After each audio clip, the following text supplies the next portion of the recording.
अस्सलाम वालेकुम students. I hope कि आप सब खैरियत से होंगे, ठीक ठाक होंगे। और आपको पता है कि 14 फरवरी को जो हमारा सीबीएस का मैथमेटिक्स ओलंपियाड होने जा रहा है, उसकी भी आप भरपूर से तैयारी कर रहे होगे और आई होप कि आपकी तैयारी कंप्लीट भी होगी। तो आज जो मैं आपको बताने वाला हूँ वो जो आपका टेस्ट पेपर है, ठीक है, क्वेश्चन बुकलेट जो है वो इस तरह से आना है आपका। और इसके अंदर ये आपके पास 3 पेजेस होंगे, ठीक है। मैं समझाता हूँ कि ये क्या क्या चीज़ होगा। अब सबसे पहले जो आपको कॉपी मिलेगी, उस कॉपी पे क्लास जो है वो लिखी हुई होगी, जैसे कि यहाँ पे लिखा हुआ है ना, क्लास 4, ठीक है। तो सबसे पहले जब भी आपको कॉपी मिले तो आपने सबसे पहले ये वाला पोर्शन यहाँ पे देखना है कि आपकी क्लास की ही कॉपी है। लेट सपोज आप 4 क्लास में हैं तो 4 की ही कॉपी मिली है या 5 की मिली है। अगर 5 की मिली है तो वहीं पे ही आप रिटर्न करा सकते हो। आई होप कि ऐसा कुछ होगा नहीं।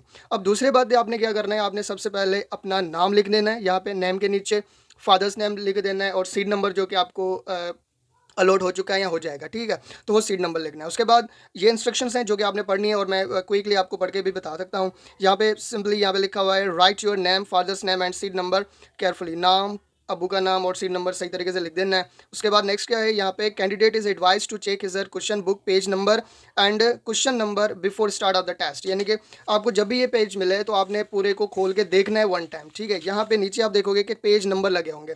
यहाँ पे पेज नंबर 1, ये आपका आएगा पेज नंबर 2 और ये आपका आएगा पेज नंबर 3 और लास्ट में होगा पेज नंबर 4 होगा, ठीक है। ये प्रिंटेड होगा, ये आप चेक कर लेना कि सारे पेजेस आपके पास सही मौजूद है, ठीक है। कोई मिस प्रिंटिंग यहाँ पे मौजूद नहीं है बुक के अंदर, ठीक है। दूसरा क्या कह रहा है, duration of the test is 80 minutes. जो आपकी टेस्ट की ड्यूरेशन है, कितने घंटे आपने बैठना है, तो घंटा भी नहीं है, 80 मिनट्स है, यानी कि 1 आवर और 20 मिनट्स का आपका टेस्ट है। 5-10 मिनट्स एक्स्ट्रा वो अलग बात है। अब देखिए यहाँ पे देयर आर टोटल 50 क्वेश्चंस आपके पास जो पेपर के अंदर क्वेश्चंस हैं, नंबर ऑफ क्वेश्चंस वो 50 है। कैलकुलेटर और wrist watches are not allowed. इसके अंदर आप कैलकुलेटर का इस्तेमाल नहीं कर सकते, वॉचेस का इस्तेमाल नहीं कर सकते, ठीक है, डिजिटल वॉच का।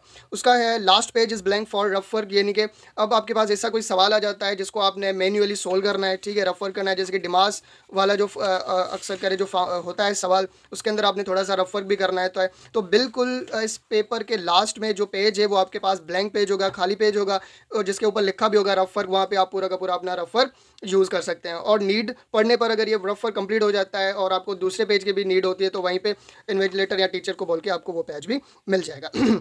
उसके बाद ये कह रहा है, you are not allowed to leave your seat during the test, यानी कि टेस्ट के दौरान आपने अपनी सीट से खड़े नहीं होना, ठीक है। कोई भी कन्फ्यूजन है, कुछ चीज़ समझ में नहीं आ रही पेपर में या क्वेश्चन में या ऑप्शन में, कुछ भी नहीं समझ में आ रहा, तो आपने वहीं पे अपना रेजेंट करना है, हाथ ऊपर करना है और पूछ लेना है, ठीक है। ऐसा नहीं है कि अपनी सीट से खड़े होकर और टीचर के पास चले गए, ऐसा वैसा कुछ नहीं करना, आपने सीट से उठना ही नहीं है, ठीक है। और लास्ट नहीं, सेकंड लास्ट है, कह रहा है all the papers will be collected at the end of the test. जब ये टेस्ट आप कंप्लीट हो जाएगी आपकी या टाइम कंप्लीट हो जाएगा तो ये टेस्ट आपसे वापस ली जाएगी, ठीक है, ये घर के लिए नहीं होगी।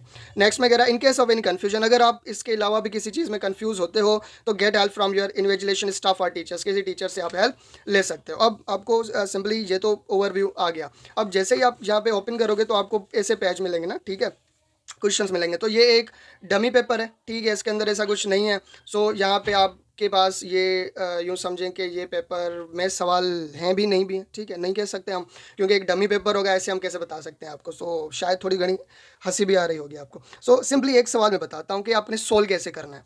यहाँ पे क्वेश्चन नंबर 2 पे आ जाए, वहाँ पे लिखा है triangle has dash sides and dash angles. कहाँ पे लिखा हुआ है, यहाँ पे triangle has dash sides and dash angles, यानी कि जो ट्राइंगल है उसके पास जो एंगल्स होती हैं वो कितनी होती हैं और साइड्स कितनी होती हैं, ठीक है। यहाँ पे लिखा हुआ है कि यहाँ पे 2 साइड्स होती हैं, 3 एंगल्स होती हैं, या 3 साइड्स होती है, 2 एंगल्स होती हैं, 3 साइड्स 3 एंगल्स, 2 साइड्स 2 एंगल्स। तो जो सवाल जो ऑप्शन आपको सही लग रहा है, ए लग रहा है, बी लग रहा है, सी लग रहा है या डी लग रहा है, जैसे कि यहाँ पे इसका सही ऑप्शन मैं आपको बता देता हूँ, इसका सही ऑप्शन सी है, ठीक है। तो इस सी के ऊपर आपने ऐसे क्या कर देना है, टिक लगा देना है, ठीक है। या तो टिक लगा देना है या तो सी के ऊपर ऐसे मार्क कर देना है, ठीक है, बिल्कुल सर्किल घुमा देना है ताकि हमें पता चले कि ये आपने टिक किया हुआ है। पर याद करना कि ऐसे नहीं मानना जैसे कि ये बी एस सी और यहाँ पे बीच पे टिक नहीं लगाना आपने। बीच वाले टिक हम कहाँ काउंट करेंगे, यहाँ पे या यहाँ पे, तो इससे थोड़ा सा गरहज करना, ठीक है। जो आप टिक लगा रहे हो वो ए बी सी ऑप्शन के ऊपर होना चाहिए, ना कि नंबर के ऊपर, ठीक है। सो आई होप कि आपके जो भी है समझ में आ चुका होगा। फिर भी अगर कुछ सही समझ में आ रहा है तो कमेंट में आप लिख सकते हो, हम आपको गाइड फुली तरीके से कर लेंगे। अल्लाह हाफिज़।